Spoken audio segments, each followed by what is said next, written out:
Të dhonat më të fundit për shpenzimet mujore mesatare të familjeve shqiptare tregojnë një panoramë domethënëse mbi prioritetet ekonomike dhe sociale të tyre. Scanintel ka analizuar shifrat për të kuptuar se sa shpenzojnë familjet shqiptare dhe si ndajnë këto shpenzime.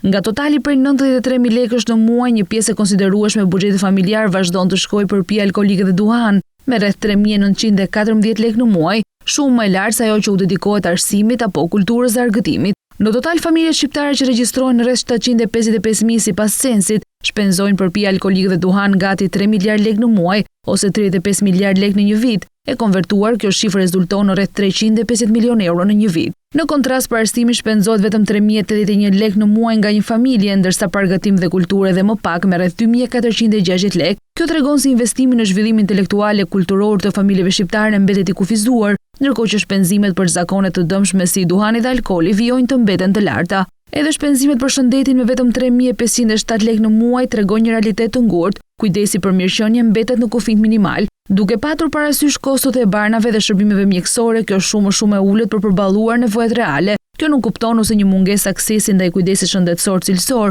ose një neglizhencë të vetë familjeve për të investuar në shëndetin e tyre.